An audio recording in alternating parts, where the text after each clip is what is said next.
오늘 이제 여러분과 함께 나눌 이 설교는 평소보다 제가 조금 더 많이 고민을 한 설교입니다. 왜냐하면 오늘 이 본문이 적어도 저에게 있어서는 굉장히 특별한 본문이기 때문입니다. 보통 성경을 연구할 때는 이제 여러 가지 기준에 따라서 각 권별로, 장별로, 또 단락별로 이렇게 분류를 하기 마련입니다. 이 분류를 하는 기준이 참 다양해요. 성경의 구조에 따라서 분류하기도 하고 저자에 따라서 분류하기도 하고 그 책이 주장하는 핵심 내용에 따라서 분류하기도 합니다.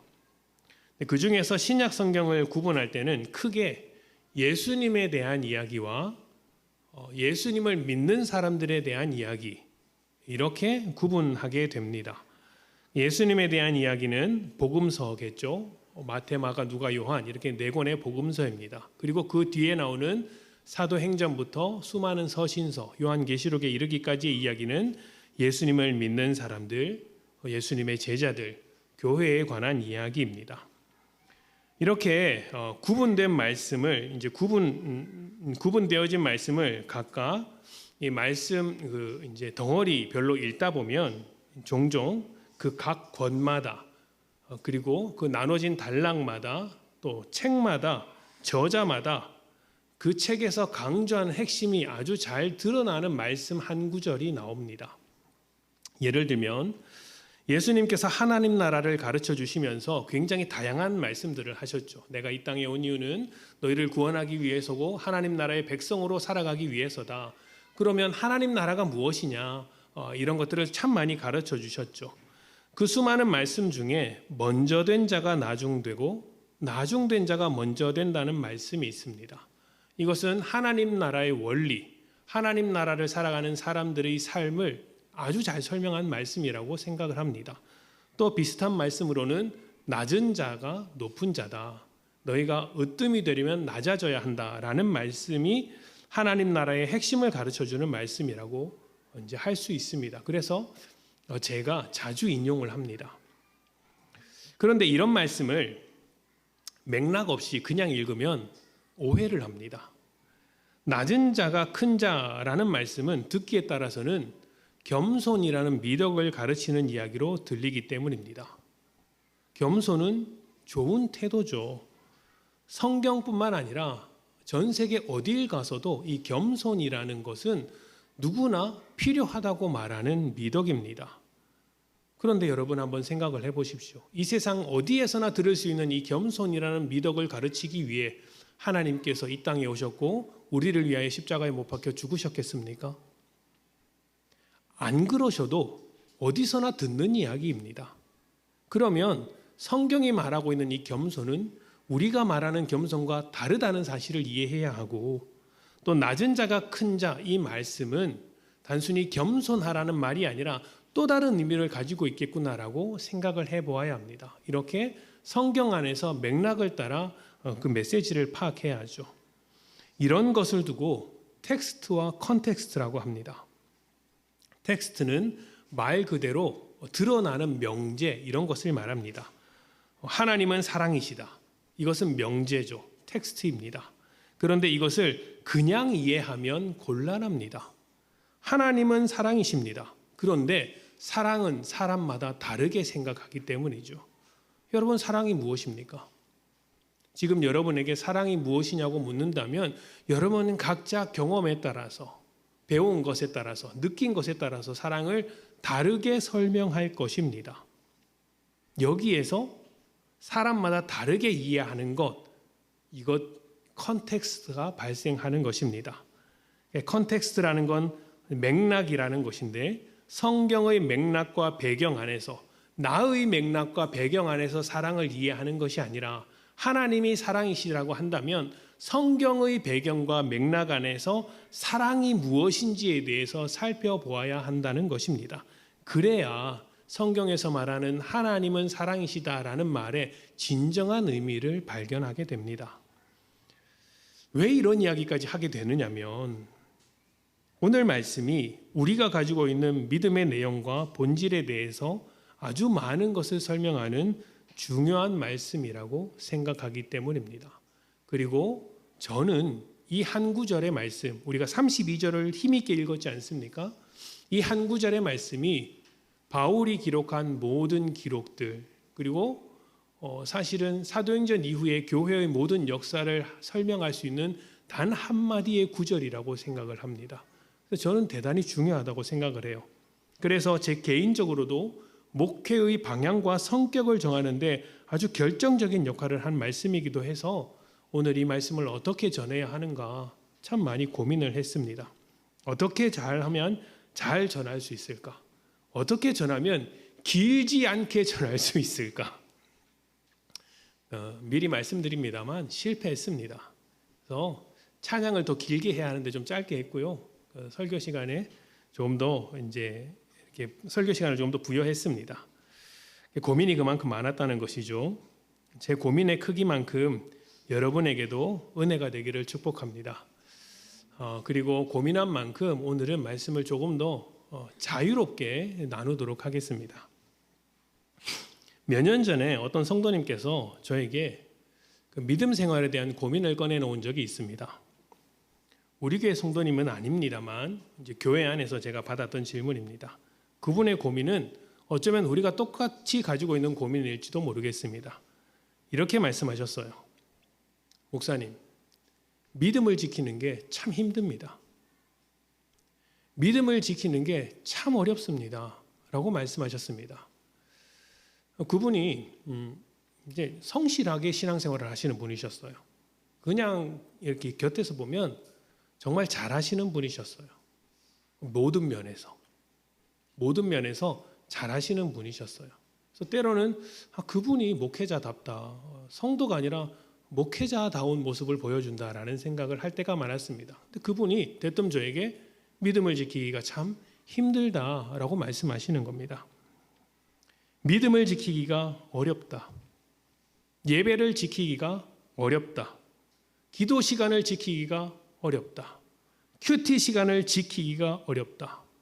봉사나 직분의 자리를 지키기가 어렵다. 그런데 여러분, 이 정도는 사실 괜찮은 고민입니다. 수준 있는 고민이죠. 사실은 더한 고민들도 많습니다. 교회 와서 안 그런 척 웃는 표정하고 있기가 참 힘들다. 표정 지키기가 어렵다. 거룩한 모습을 지키기가 힘들다. 욕 한마디 내뱉고 싶은 그 입을 지키기가 힘들다. 내 마음대로 하고 싶은데 예수 믿는 사람으로서 그래도 최소한은 지켜야 하니 참 그게 힘들다. 힘들다. 내가 너무 가식적인 것 같아. 힘들다. 이렇게 고민하는 분들이 굉장히 많습니다. 이 자리에도 계실 것이고 저도 그런 고민을 안고 살았던 적이 있죠. 왜 이것이 고민이 될까요? 왜 믿음을 지키기가 힘든 것일까요? 답은 간단합니다. 여러분, 답은 아주 간단해요. 지켜서 얻는 게 없기 때문입니다.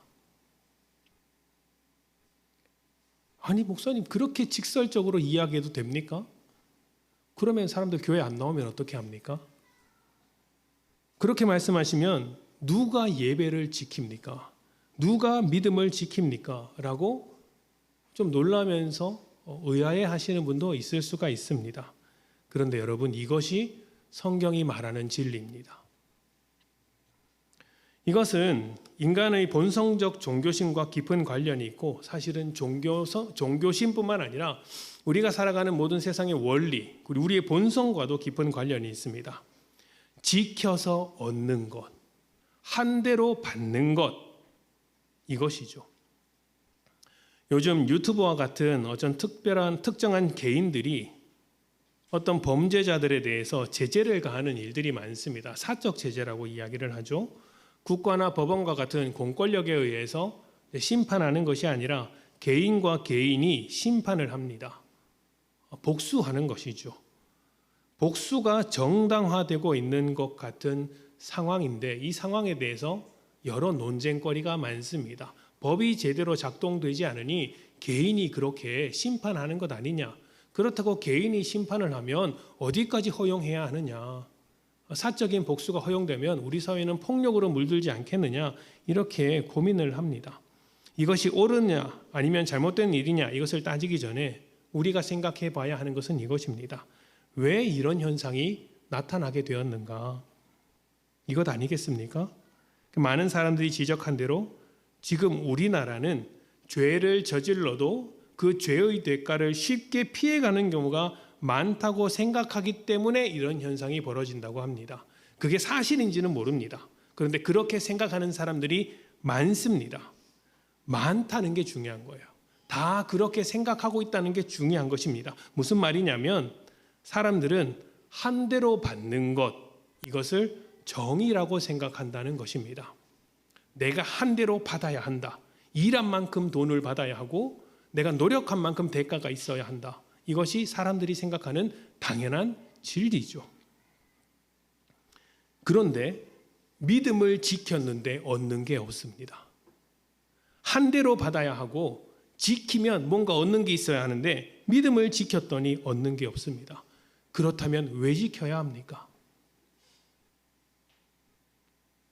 여기에서 우리의 고민이 생기는 것입니다.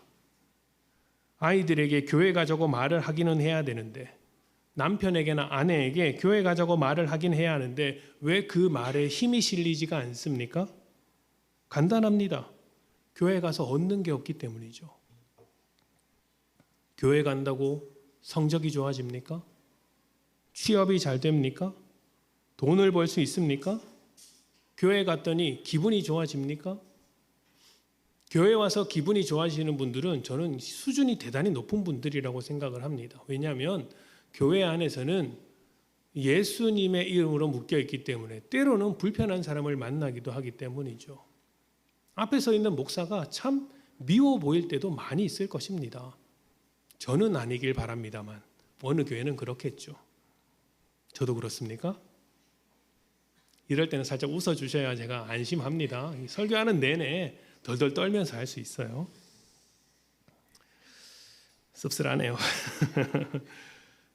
저 교회 갔더니 피곤하기만 하고 굳이 그 자리를 지켜야 할 이유를 발견할 수 없습니다. 얻는 게 없으니까요.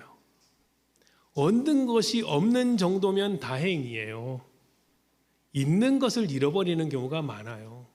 헌금을 내야 하죠. 시간을 내야 하죠. 봉사도 해야 하죠. 말씀드린 대로 감정도 소비해야 합니다. 얻는 게 문제가 아니라 버리고 와야 할 것들이 잔뜩이죠. 손해보는 것 같은 마음이 든다는 말이죠. 왜 믿음을 지켜야 합니까? 그러다 보니 교회는 어떤 곳이에요? 시간 날 때 가는 곳입니다. 버려도 되는 시간을 가지고 있을 때 그때서나 가는 겁니다. 다른 것 다 하고 짜투리 시간이 남으면 그래도 내가 예수를 믿기는 믿으니까 한번 가볼까? 그러는 겁니다. 얻는 것 없지만 한번 가보기나 해야 되겠다. 너무 안 갔으니까. 형편이 좋아지면 가는 것이죠. 지금은 형편이 좋아져야 될 때니까 다른 것을 얻기 위해서 교회를 양보하자.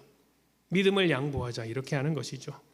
말씀도 기분 내킬 때만 듣는 것이지 다른 좋은 것을 얻을 수 있다면 그 말씀을 언제든지 포기해 버립니다.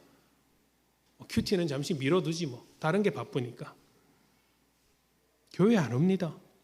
올 필요가 없죠. 믿음을 지킬 이유도 없죠. 이 시간에 출근을 하면 돈을 보고 공부를 하면 성적이 오릅니다. 친구를 만나면 우정이라도 쌓죠. 쉬면 체력이 회복됩니다. 그런데 교회에 오면 얻는 게 없습니다. 여러분은 교회에 와서 무엇을 얻습니까?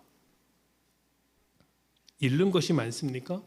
얻는 것이 많습니까? 지켜서 얻을 것이 없으니 믿음을 지키는 것이 어려운 것입니다. 만약 제가 오늘부터 선언을 합니다. 자, 오늘부터 11시 예배 시간을 잘 지키는 사람에게 돌아갈 때 10만 원씩 드리겠습니다. 지금 눈이 벌써 번쩍하는 사람들이 있었어요. 제가 봤어요.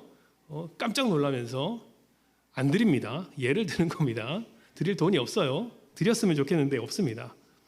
자, 딱 11시에 예배 드리는데 1분도 늦지 않고 11시에 딱 와서 예배 드리고 그리고 예배 시간이 좀 늦어질 수 있으니까 12시 30분까지 식사까지 하면 1시 이때까지 딱 2시간 예배를 잘 드리면은 돌아갈 때 10만 원 드리겠습니다. 라고 하신다면 여러분 어떻게 될까요? 안 늦을걸요.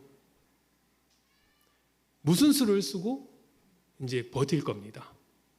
1시까지, 2시간 있어야 되니까 1시까지 버틸 겁니다. 1시 땡 하면 가면서 저를 쓱 쳐다보겠죠. 이런 소문이 나면 예수를 믿지 않더라도 이곳에 사람들이 바글바글 할 것입니다. 저 멀리 1시간 거리에 있는 사람도 와서 앉아있다 갈지도 모르죠. 얻는 게 있으니까요. 다시 한번 말씀드립니다만 그럴 일은 없습니다. 바로 이 질문에 대해서 여러분은 어떻게 대답하겠습니까? 믿음을 지키는 것이 너무 어렵다. 지켜도 얻는 것이 없다. 이 말씀에 여러분은 어떻게 대답하겠습니까? 지켜서 뭐가 좋은지 모르겠다. 지키긴 지키는데 더 좋은 것이 있다면 언제든지 포기하고 싶다. 그리고 그때가 바로 지금이다. 여러분은 어떻게 대답하시겠습니까? 그래, 힘들면 좀 덜 지켜도 돼. 이렇게 대답하시겠습니까? 죄송합니다만 그 말 자체는 그 사람에게 조금의 위로가 될 수 있을지는 모르겠으나 답은 되지 않습니다. 덜 지켜도 된다는 것은 여러분 안 지켜도 된다는 말과 똑같은 말이기 때문이에요.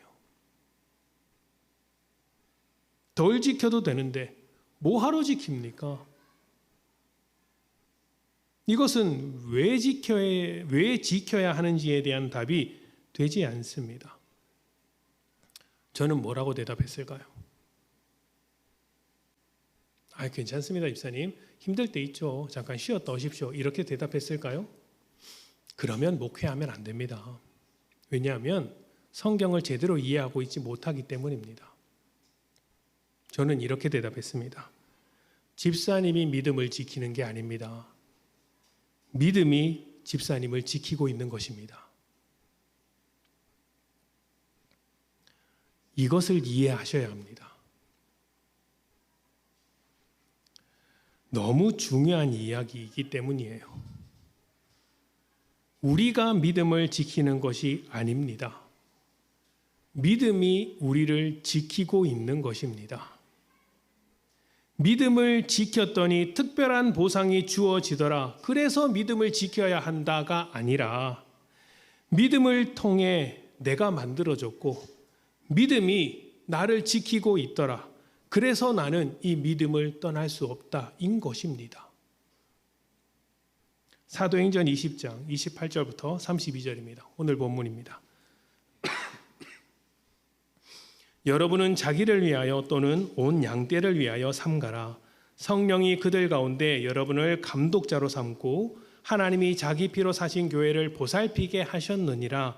내가 떠난 후에 살아온 이리가 여러분에게 들어와서 그 양떼를 아끼지 아니하며 또한 여러분 중에서도 제자들을 끌어 자기를 따르게 하려고 어그러진 말을 하는 사람들이 일어날 줄을 내가 아노라. 그러므로 여러분이 일깨어 내가 3년이나 밤낮 쉬지 않고 눈물로 각 사람을 훈계하던 것을 기억하라.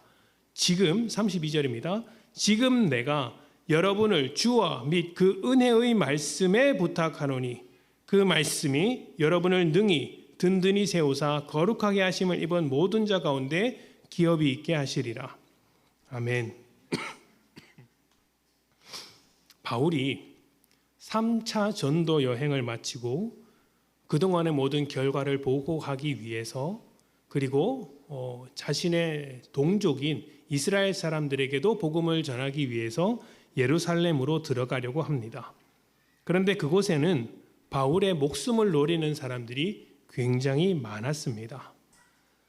왜냐하면 그 당시 이스라엘 사람들은 바울이 율법을 모욕할 뿐만 아니라 민족을 배반한 반역자라고 생각했기 때문입니다. 그런 소문이 이방 지역의 유대인 사회에서도 파다했고 그 소문이 흘러 예루살렘 사회에도 들어갔습니다. 예전에는 바울이 앞장서서 교회를 핍박했지만 그 바울이 반역하고 배신해서 교회 해편에 서게 되었다라는 소문이 나게 되었으니 어떻게든 바울을 꺾어야 했던 것이죠. 예전에 바울이 교회를 핍박했던 것과 같이 이제 교회의 일원이 된 바울을 핍박하고자 하는 사람들이 예루살렘에는 득실득실했습니다. 이런 상황에서 바울은 예루살렘으로 들어가는 것이 자신의 목숨을 내놓는 일이라는 것을 알고 있었어요. 그러니까 그 가는 길이 어떻겠습니까? 죄송합니다. 그 가는 길이 어떻겠습니까? 가는 길 동안 그냥 갈 수가 없어서 예루살렘으로 가는 동안 그동안 자신이 돌보았던 교회들을 돌아보면서 마지막 말을 남기는 거예요. 내가 예루살렘으로 들어가면 죽을 수도 있다. 그러니까 너희는 이렇게 신앙생활을 해라. 내가 이렇게 가르쳐 주었고 너희에게 이런 일들이 있었으면 좋겠다라고 마지막 유언과 같은 말을 남기게 됩니다. 에베소에서 자기가 가르쳤던 교회 지도자들에게 마지막이 될 수 있는 만남을 가지면서 유언과 같은 말을 남기게 되는데 그 말씀이 바로 오늘 말씀이에요. 마지막으로 유언과 같은 말 단 한마디를 남기는 거예요. 사실 얼마나 중요한 이야기를 많이 했고 또 얼마나 많은 이야기를 나누었겠습니까? 근데 그 중에서 성경을 기록하는 사람이 이 이야기만큼은 반드시 기록해야 되겠다고 하면서 추려서 기록한 것입니다. 얼마나 많은 이야기를 나누었겠어요. 그런데 그 중에서 핵심을 모아서 기록한 것이고 그것이 오늘 말씀인 거예요. 하나같이 곱씹어서 이야기 나눠봐야 하겠지만 특히 우리가 눈여겨봐야 할 것이 32절이에요. 잘 들어보세요. 지금 내가 마지막에 남기는 유언이에요. 교회에게. 지금 내가 죽으러 갑니다. 지금 내가 그런데 여러분을 주와 및 그 은혜의 말씀에게 부탁합니다. 그 말씀이 능히 여러분을 든든히 세우고 거룩하게 하는 기업을 얻게 할 것입니다. 보통 목회자가 이제 다른 곳으로 떠나게 되면 안식년을 갔든지 휴가를 가든지 아니면 사정에 의해서 다른 교회로 부임하게 되든지 그렇게 떠나게 되면 남아있는 리더들, 목회자들이나 성도들에게 이렇게 부탁을 합니다. 교회를 잘 부탁합니다. 성도들을 잘 돌봐 주십시오. 믿음을 잘 지키십시오. 복음을 잘 부탁합니다. 이렇게 이렇게 이야기를 하죠. 근데 바울은 다르게 이야기를 합니다. 여러분, 은혜의 말씀을 잘 지켜 주십시오가 아니라 여러분을 은혜의 말씀에게 부탁합니다. 이렇게 이야기를 합니다. 은혜의 말씀에게, 믿음에게 여러분을 부탁합니다. 그러니까 여러분 믿음을 지키십시오가 아니라 믿음이 우리를 지켜달라고 부탁을 하고 있는 겁니다. 믿음에게, 말씀에게 우리를 부탁하는 것입니다. 이 말씀은 정말 어마어마한 말씀입니다. 제가 맨 처음에 그 이야기를 시작하면서 텍스트와 컨텍스트에 대한 이야기를 나누어 드렸죠. 은혜의 말씀에게 우리를 부탁한다는 이 말씀, 믿음에게 우리를 지켜달라고 하는 이 말씀은 세상에서는 찾아볼 수 없는 오직 우리만 가질 수 있는 이야기입니다. 한 대로 받는 것이 세상의 정의라는 말씀을 드렸습니다.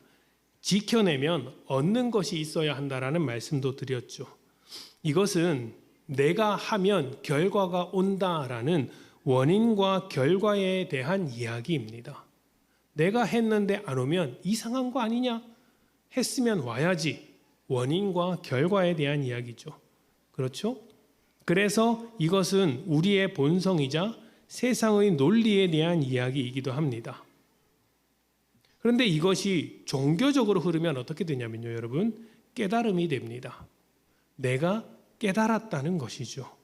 모든 종교가 이렇게 시작합니다. 어떤 특별한 한 사람이 세상의 이치를 깨닫습니다. 수백 년 만에, 수천 년 만에 하나의 진리를 깨닫게 됩니다. 그리고 그 깨달은 진리를 전파하고 가르칩니다. 무엇이 중요할까요? 깨닫는 사람이 중요한 거예요. 그 사람이 어떻게 이해하고 있는가, 어떻게 깨달았는가, 어떻게 진리를 알게 되었는가가 중요합니다. 그 사람이 더 중요한 사람이죠. 여기서 계급이 생기고 차별이 발생하는 겁니다. 인도에 있는 수많은 종교들 가운데 이제 계급 사회를 그대로 받아들이는 종교들이 있죠. 다 이렇기 때문입니다. 깨닫는 자가 배우는 자보다 더 높은 위치에 올라가 있는 것이죠. 문제는 그 다음입니다. 어떤 사람이 깨달은 것을 배웠는데 나중에 새로운 것을 깨닫게 됩니다. 그러면 어떻게 됩니까? 새로운 종교가 등장하는 것입니다. 그리고 이전에 있던 종교는 폐기됩니다. 더 이상 진리가 아니죠. 새로운 것이 나타났으니까요. 세상의 종교가 항상 이런 식으로 등장했다가 사라집니다. 같은 종교 안에서도 이런 식으로 분파가 나오고 사라집니다. 종교만 그런 게 아닙니다. 학문도 그렇습니다. 처음에 누군가가 법칙을 발견해서 가르칩니다. 그런데 나중에는 새로운 법칙을 발견하고 새로운 학문이 등장하죠. 그러면 이전의 학문은 더 이상 진리가 아닙니다. 여러분, 물리학을 조금 아시면은 뉴턴이라는 이름을 잘 아실 겁니다.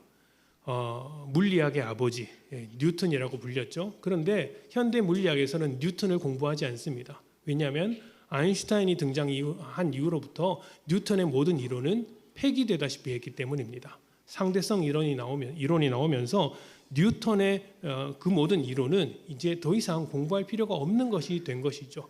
절대적이라고 보았던 뉴턴의 관점이 폐기되고 상대적이라고 보는 아인슈타인이 이제 인정을 받게 된 것입니다. 이전에는 뉴턴이 진리였으나 새로운 것을 발견한 아인슈타인이 이 시대의 진리가 된 것입니다. 이런 흐름들은 우리에게 어떤 경향성을 남기게 되었고 그 경향성이 고착화되어서 생각의 틀을 만들었어요. 프레임을 만들었어요. 모든 것을 그렇게 생각해요.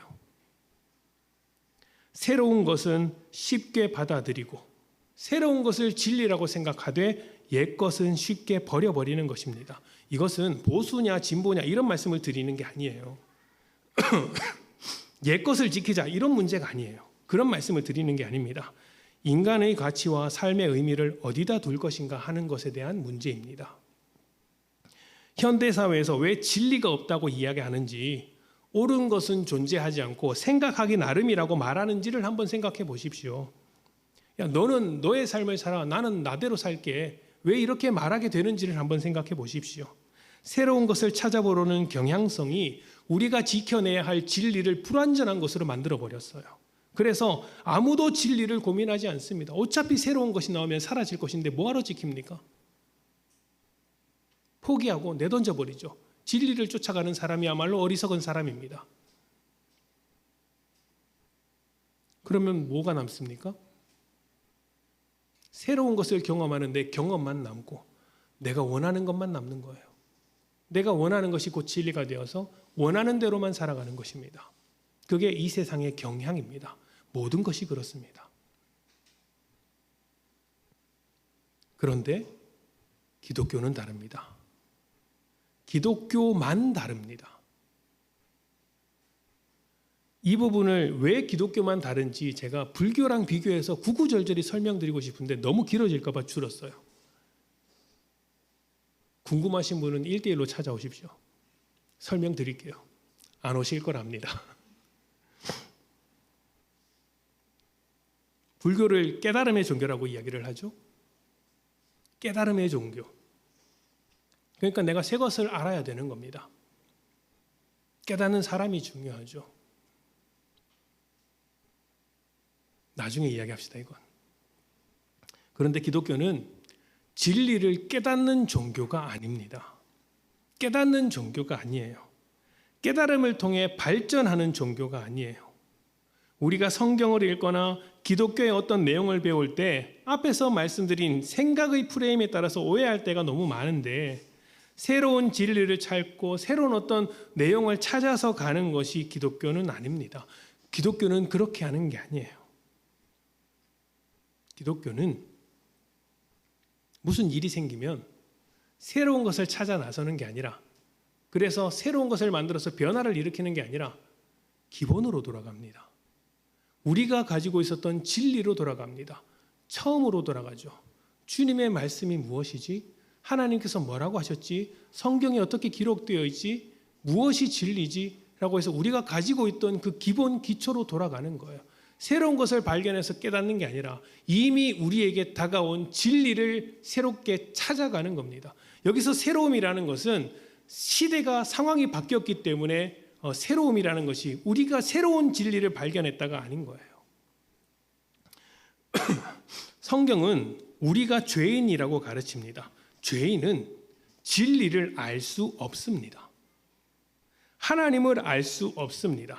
무엇보다 죄인은 죄에게 사로잡혀 있기 때문에 자기가 죄인이면서도 죄의 삶을 살아가면서도 그것이 죄인 줄을 모릅니다. 몰라요. 예전에 제가 친구 차를 얻어 탄 적이 있습니다. 그 친구가 운전 경력도 꽤 많고 이제 다른 친구들에 비해서 이제 먼저 차를 탔기 때문에 이제 실력은 좋았죠. 그렇게 차를 타고 가는데 좀 가다 보니까 내비게이션이 좀 이상한 거예요. 화면이 잘 안 보이는 거예요. 이게 왜 이러냐 이렇게 물어봤는데 그 친구는 그냥 아무 문제 없이 사용하고 있었던 거죠. 제가 이렇게 가까이서 보니까 처음 살 때 붙어 있었던 비닐이 그대로 붙어 있는 거예요. 몇 년 지났는데 그걸 그대로 붙여져 있는 거예요. 기포가 뽕뽕뽕 나고 색깔도 약간 바래져서. 그래서 이거 왜 안 떼냐고 물어보니까 그 친구가 떼야 되냐 이렇게 물어보는 거예요. 제가 그걸 자꾸 이렇게 쓱 떼줬더니 어떻게 되겠습니까? 새로운 세상이 펼쳐지는 거죠. 일부러 안 떼고 있었냐 물어보니까 원래 붙여서 있는 거 아니냐, 원래 그런 거 아니냐라고 이야기를 하는 겁니다. 얼마나 답답하겠습니까? 처음부터 붙여진 채로 사용하다 보니까 그게 잘못된 건지도 모르고 계속 붙여서 사용하는 겁니다. 죄인 된 것도 마찬가지예요. 태어날 때부터 죄인이고 인간이 죄 안에서 살고 있다 보니까 죄가 죄인 줄 모릅니다. 특별히 나쁜 짓을 해서 죄를 지어서 죄인인 게 아니라 죄에게 사로잡혀 있다 보니까 죄인으로서 살게 되었는데 그게 죄인지를 몰라요. 이런 죄인이 진리를 찾아갈 수 있습니까? 죄인지 모르는데 이게 뭔가 잘못된지를 모르는데 찾아갈 수 있겠습니까? 죄가 정상인 줄 아는데 진리에 대한 필요성을 느낄 수 있을까요? 없습니다. 아무런 문제를 느끼지 못하는데 하나님을 찾을 마음도 없고 찾을 수도 없고 찾아야 될 이유도 발견하지 못하죠. 그럴 때는 어떻게 해야 합니까? 옆에서 누가 비닐을 떼어준 것과 같이 진리를 가르쳐 줘야 합니다. 진리를 주어야 합니다. 어둠 가운데 살고 있으니까 빛을 주어야 합니다. 찾아와야 하죠. 내가 발견하는 게 아니라 외부로부터 와야 합니다. 말씀을 봅시다. 요한복음 1장 14절입니다.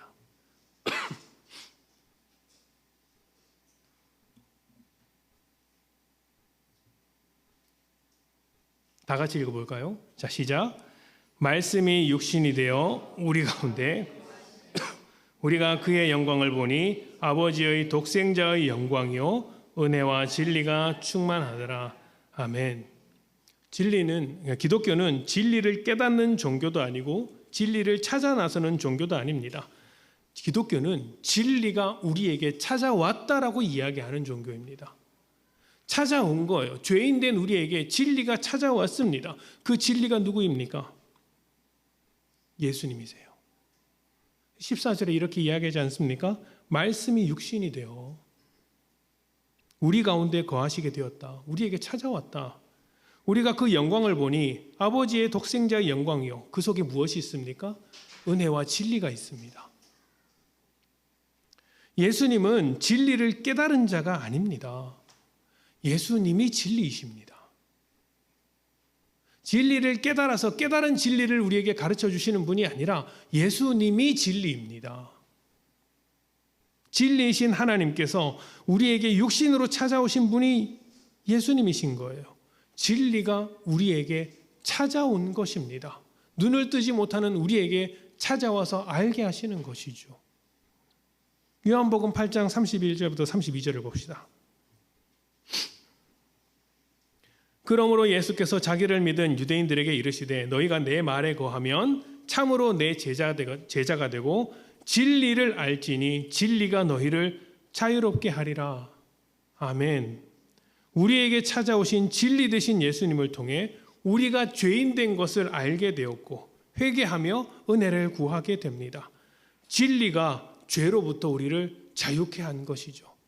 죄인인지도 몰랐던 우리에게 찾아오셔서 빛을 비추시고 이제 우리의 삶을 제대로 이해하게 되어서 자유케 하는 것입니다. 아, 세상대로 살면 안 되겠구나. 죄 가운데 살면 안 되겠구나. 은혜가 필요하구나. 주님 가운데 살아야 되겠구나. 요한복음 14장 17절입니다. 그는 진리의 영이라 세상은 능히 그를 받지 못하나니 이는 그를 보지도 못하고 알지도 못함이라. 왜요? 어둠 속에 있으니까.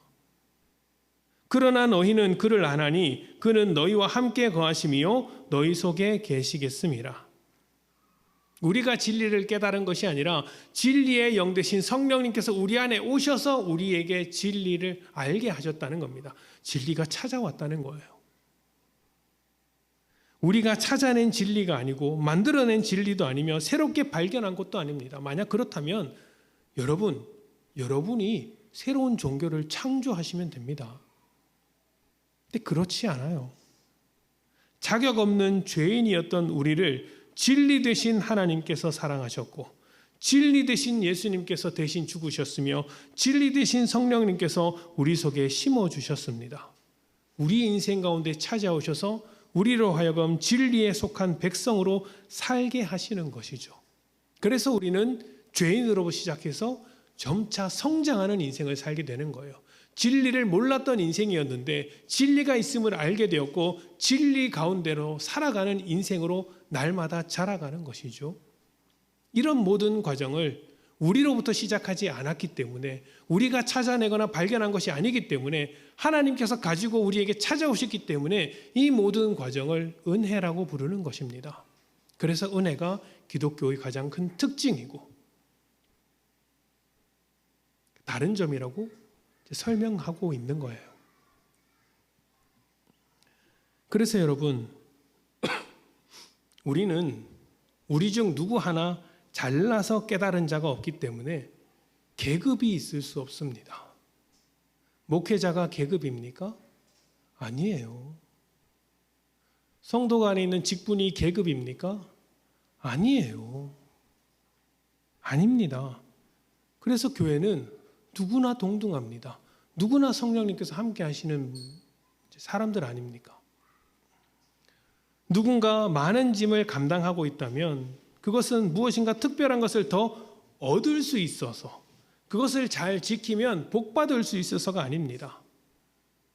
진리, 나에게 찾아온 진리를 따라 살아가기 때문에 짐을 더 감당하는 거예요. 우리에게 찾아온 진리가 무엇입니까?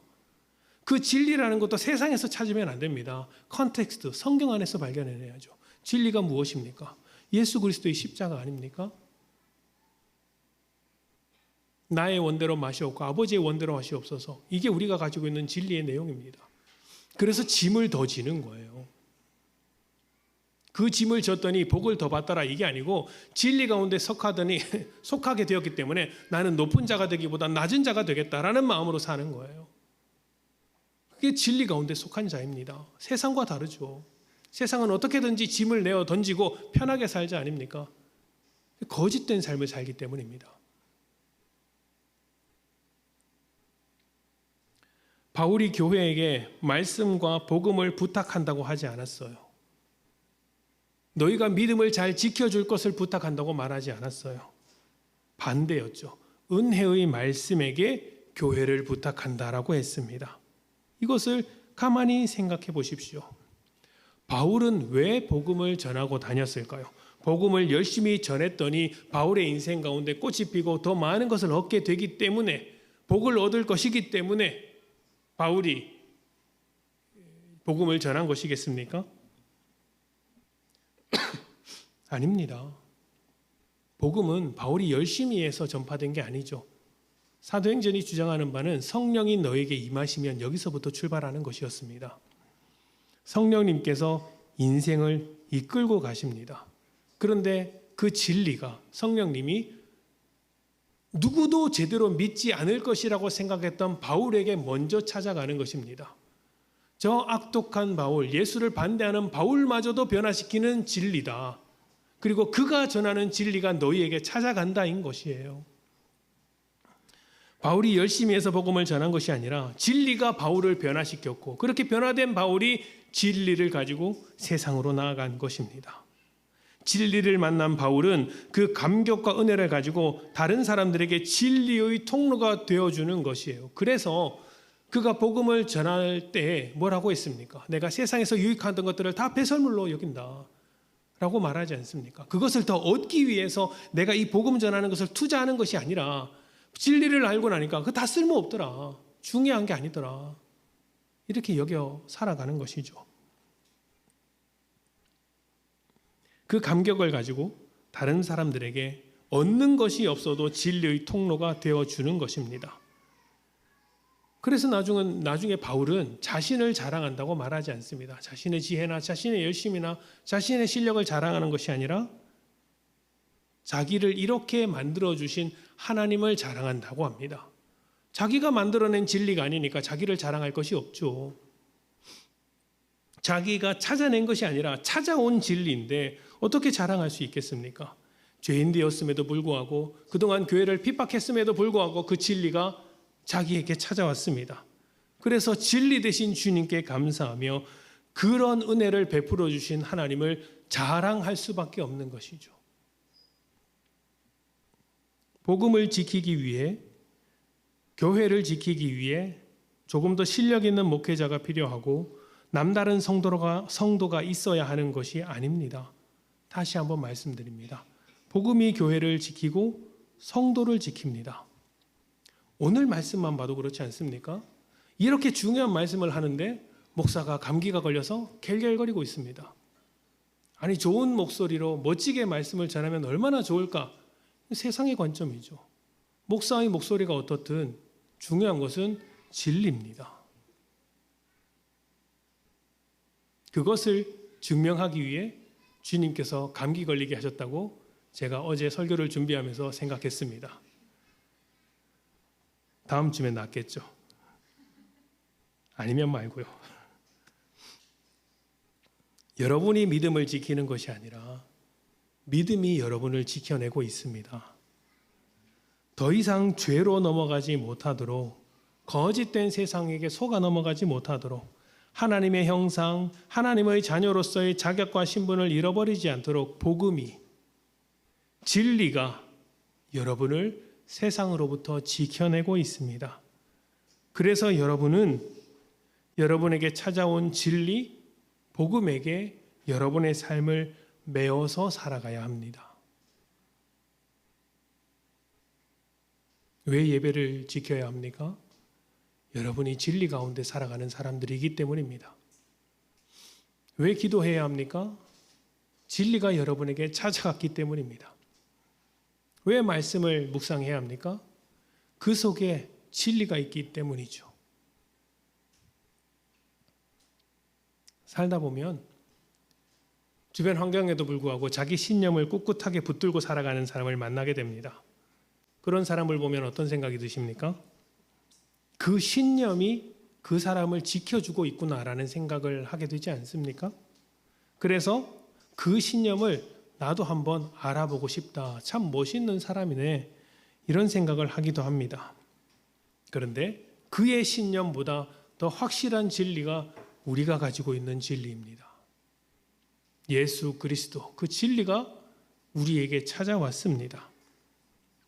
진리를 찾아가는 것이 아니라 찾아온 진리를 누리며 그 가운데 살아가는 것이 믿음이에요.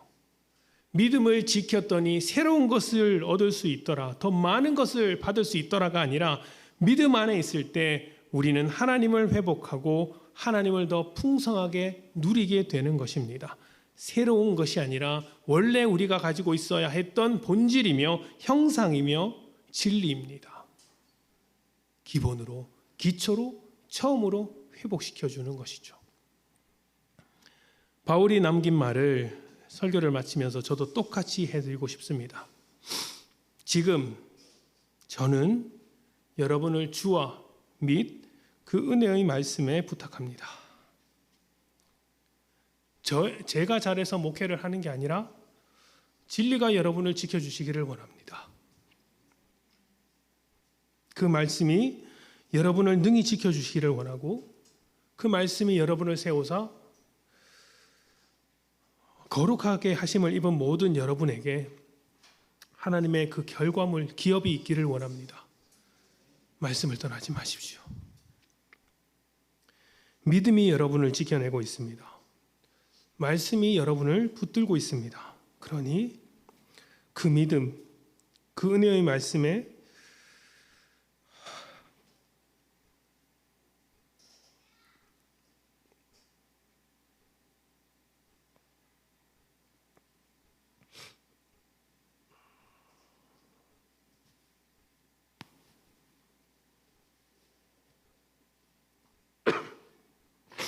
그 은혜의 말씀에 여러분의 삶을 묶어서 날마다 진리로 살아내시기를 축복합니다. 함께 기도합시다.